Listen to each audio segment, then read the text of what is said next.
नमस्कार, मी जयश्री देसाई. अल्टिमेट आरोग्य या माझ्या यूट्यूब चॅनलमध्ये आपणा सर्वांचं हार्दिक स्वागत. जुने जाऊ द्या मरणा लागुनी, जाळून किंवा पुरून टाका, करा पदस्थल त्याचे आणि चढुनी त्यावर भविष्य वाचा, असं कविश्रेष्ठ विंदा करंदीकर यांनी म्हटलंय. आपल्यालाही सगळ्यांना खरं तर तेच करायचं असतं, पण आपल्याला ते जमतंच असं नाही. आपल्याला लेट गो करता येत नाही. आपण जुने हेवे दावे, जुने राग, जुनी दुःख, जुन्या खंती, हे सगळंच आपण इतकं असं खजिना असल्यासारखं जपून ठेवतो की आपल्याला त्याच्या कचाट्यातून सुटता येत नाही. आणि मग ते लेट गो करत नाही, म्हणून नवीन काही घेऊ शकत नाही आणि नवीन काही स्वीकारू शकत नाही आपलं मन, आपलं शरीर पर्यायाने. आणि त्याच्यामुळे आपल्याला आजार होतात, शारीरिक होतात, मानसिक होतात, झोप उडते, असे वेगवेगळ्या प्रकारचे त्रास आपल्याला सुरू होतात. याच्या मुळाशी आहे लेट गो करणं. हे जे लेट गो करणं आहे त्यासाठीच्या काही मुद्रा आणि इतर काही उपाय आपण ह्याच्या आधी घेऊन झालेले आहेत. ज्यांनी ते एपिसोड बघितले नाहीत त्यांनी ते कृपया जाऊन बघावे. आपण जे सध्या जिन शिंजित्सू ही जी पद्धत घेतो आहे त्यातला जे आजचं सेफ्टी एनर्जी लॉक 5 आहे ते सुद्धा त्यासाठी अत्यंत उपयुक्त असं लॉक आहे. या जिन शिंजित्सू ह्या पद्धतीत त्यांनी 5 डेप्थ्स म्हटलंय. त्यातली जी पहिली डेप्थ आहे म्हणजे 4 लॉक्स, पहिली 1 2 3 4 ती आपली घेऊन झाली, ती पृथ्वी तत्वाशी निगडीत आहेत. आता ही जी पुढची 4 लॉक आहेत 5 6 7 8 ही वायू तत्वाशी निगडीत आहेत. आणि म्हणून अर्थातच म्हणजे मनाशी संबंध असतो वायूचा, तरलता मनाशी संबंधित असते. आणि त्याच्याचमुळे ही जी पुढची लॉक्स आहेत 5 6 7 8 ही सुद्धा अत्यंत महत्त्वाची लॉक्स आहेत. वायूचा आत्ताच मी उल्लेख केला, तरलता हा त्याचा गुणधर्म आहे. वायू हलका असतो, वायू वर जातो, म्हणजे जे सगळं जडत्व आपल्याला आपण सगळे घट्ट पकडून ठेवल्याने आलेलं असतं ते जर दूर करायचं असेल तर आपल्याला वायू तत्वाचा अंगीकार करावा लागतो. एक त्याचं शास्त्र जे आहे ते आपण वायू मुद्रा वगैरे ज्या सगळ्या बघितल्यात त्या वेगळ्या, पण ह्याच्यामध्ये जे आपण बघितलंय ते हे बोट धरलं तरी हे भीतीशी निगडीत आहे. आणि 5 6 7 8 या लॉकशी 5व्या लॉकशी निगडीत आहे. त्याच्यामुळे आपल्या शास्त्राप्रमाणे ते वायूशी निगडीत आहे. सगळी शास्त्र मी म्हटलं तरी गोळाबेरीज शेवटी कुठून तरी त्याचे धागे कुठेतरी जोडलेले दिसतात, तसाच हा प्रकार आहे. तर हे जे 5वं लॉक आहे हे लेट गो करण्यासाठीचं उत्तम लॉक आहे असं मी म्हटलं, पण त्या व्यतिरिक्तही त्याचे अनेक शारीरिक फायदे आहेत. वायूचा गुणधर्म असतो तरलता, हलकेपणा. मन आपलं तसंच असतं, मन तरलच असलं पाहिजे, मन हलकं असलं पाहिजे. नाहीतर मनात जडत्व आलं, मनात जखडलेपण आलं तर आपल्याला बरेचसे, कारण 70% वर रोग जे आहेत ते सायकोसोमॅटिक आहेत, मनाशी निगडीत आहेत. आणि त्याच्यामुळे आपल्याला मनावर उपचार करणं गरजेचं पडतं. नुसतं शारीरिक व्याधींवर उपचार करून ते उपयोगी पडतात असं नाही, ते वरवरच्या सिम्पटम्सना उपयोगी पडतात. रूट आऊट करायला तो आजार पूर्णपणे घालवायला ते आपल्याला उपयोगी पडत नाहीत. पहिली ट्रीटमेंट मनाची करायला लागते. त्यासाठी हे उत्तम लॉक आहे. त्याचे फायदे काय आहेत आणि कसं ते धरायचं, कसं ॲक्टिवेट कसं करायचं हे बघण्याआधी ते कुठे आहे ते बघूया. ते असं दाखवायला मला तुम्हाला कठीण आहे म्हणून मी त्याचा फोटो दाखवते आहे. कारण आपला घोटा पायाचा आणि टाच याच्यामधला जो भाग आहे, तुम्हाला फोटो दिसत असेल, पायाचा घोटा आणि टाचेच्या मधला जो भाग आहे तिथे हे सेफ्टी एनर्जी लॉक 5 येतं. आता ते ॲक्टिवेट करायचं असेल तर कसं करायचं, त्याच्या 4-5 पद्धती आहेत. त्यातली जी पहिली पद्धत आहे ती त्या ठिकाणी दाबून हे करायचं. ते मुठीच्या आकाराचे असतात सेफ्टी एनर्जी लॉक, त्यामुळे अगदी पिन पॉइंटेड त्याच पॉईंटला नाही आलं तरी चालू शकतं. तेवढा भाग असं 4 बोटांनी दाबला तरी चालू शकतो. आता आपण वाकून पायाच्या घोट्याच्या इथलं धरणं हे आपल्याला जरा अवघड जाऊ शकतं, म्हणून आपण सरळ मांडी घालून बसावं किंवा एक पाय गुडघ्यावर घेऊन बसावं दुसऱ्या पायाच्या आणि तिथे दाबावं. त्याचाही फोटो मी तुम्हाला आत्ता दाखवते, म्हणजे ते कसं करता येईल. मी तरी तसंच करते, त्यामुळे ते करता येऊ शकतं. आता ह्याची जर पोझिशन तुम्ही बघितली तर घोटा आणि टाचेच्या मध्ये, त्यामुळे टाच दुखी, पाय दुखी, हे सगळे जर काही त्रास असतील तर ते ह्यानी दूर होऊ शकतात.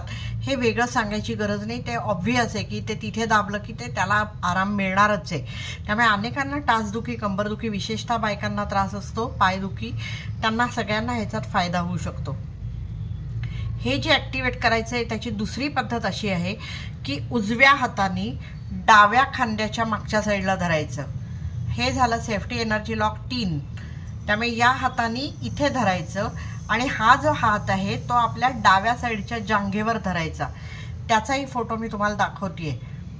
याही प्रकारे केलं तरी हे सेफ्टी एनर्जी लॉक 5 ॲक्टिवेट होऊ शकतं. तिसरी जी पद्धत आहे ती ताठ उभं राहायचं आणि आपले दोन्ही हात, दोन्ही जांघा ज्या आहेत तिथे आपले ठेवायचे. आणि चौथी सगळ्यात सोपी जी पद्धत आहे ती म्हणजे आपली तर्जनी धरायची. ज्यांनी आधीचे एपिसोड बघितलेत त्यांना माहिती आहे, तर्जनी हे जे बोट आहे हे भीती या भावनेशी निगडीत आहे. आणि सगळ्याच नकारात्मक भावना बारकाईने जर तुम्ही अभ्यासलात, संताप असेल, काळजी असेल, या सगळ्या नकारात्मक भावनांच्या मुळाशी कुठेतरी भीती असतेच. त्यामुळे हे जरी आपण केलं तरी सुद्धा आपल्याला तो फायदा मिळू शकतो. अशा 4 प्रकारे हे ॲक्टिवेट करता येऊ शकतं.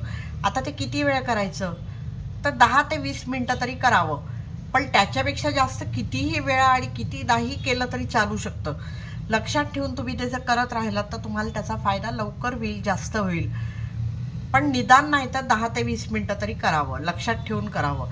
त्यावेळेला दीर्घ श्वास, दीर्घ उच्छ्वास, पाठीकडून श्वास भरून घेणं इथपर्यंत आणि पुढून तो पायाच्या बोटातून बाहेर जाईपर्यंत सोडणं, अशा प्रकारे दीर्घ श्वसन आणि उच्छ्वास हे आपल्याला करायचं आहे. याचे आता फायदे काय काय होतात तर सेफ्टी एनर्जी लॉक 4 जे आहे ते मी तुम्हाला गेल्या वेळेला जे घेतलं त्यात असं म्हटलं होतं ते डोळ्यासाठी फार उपयोगी आहे. म्हणजे अगदी काहींनी मला प्रश्न विचारला की कॅटरॅक्ट आणि ह्याच्यासाठी उपयोगी आहे का, तर मी ऑपरेशन टळणार नाही पण कॅटरॅक्ट होऊच नये ह्याच्यासाठी ते उपयोगी पडू शकेल, किंवा ते ऑपरेशन झाल्यावर लवकर रिकव्हरी व्हावी यासाठी ते उपयोगी पडू शकेल.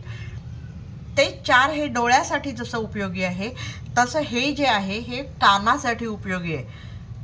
आपल्याला माहिती आहे कानात पोकळी आहे, हवा असल्याची ती जागा आहे, वायू तत्व कानाच्या पोकळीत असतं, त्याच्याचमुळे असेल. पण कानासाठी हे अत्यंत उपयुक्त लॉक आहे. म्हणजे बहिरेपणा येऊ नये असं वाटत असेल किंवा बहिरेपणा आला असेल किंवा इतर काही कान वाजत असतील, त्या सगळ्यासाठी हे लॉक उपयोगी पडू शकतं. ह्याचा दुसरा जो फायदा आहे तो लहान मुलांना दात येताना अनेकदा खूप त्रास होतात, तर ते दात येताना जो त्रास आहे तो त्यांचा कमी करायचा असेल तर याच प्रकारे त्यांचं जर आपण ॲक्टिवेशन केलं तर त्यांना त्याचा त्रास होत नाही. ते लवकर दात येतात आणि लवकर त्या त्रासातून बाहेर येतात. तिसरं म्हणजे वायुतत्व आहे. वायुतत्व जिथे जिथे आहे तिथे तिथे त्याचा फायदा त्याला होणारच आहे.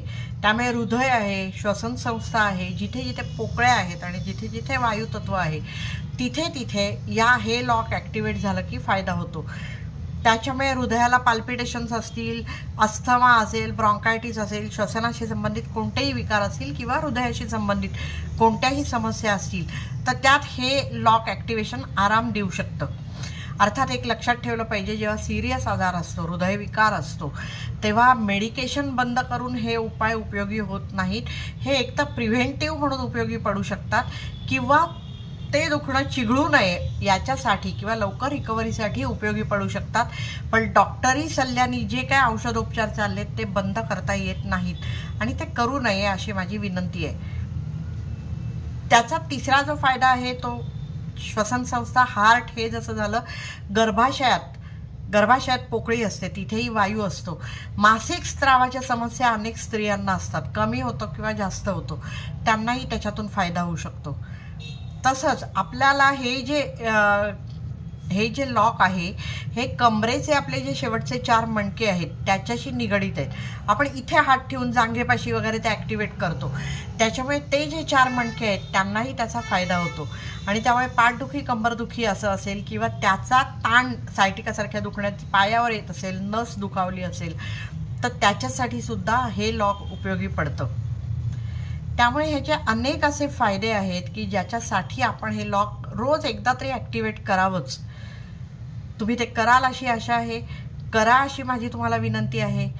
तूर्त इथेच थांबते, पण ही अशीच माहिती जर तुम्हाला घरपोच मिळायला हवी असेल तर आपण हे चॅनल लाईक, शेअर आणि सबस्क्राईब करणं गरजेचं आहे. आपण ते कराल अशी मला आशा आहे. करा अशी माझी तुम्हाला विनंती आहे. तूर्त इथेच थांबते. धन्यवाद.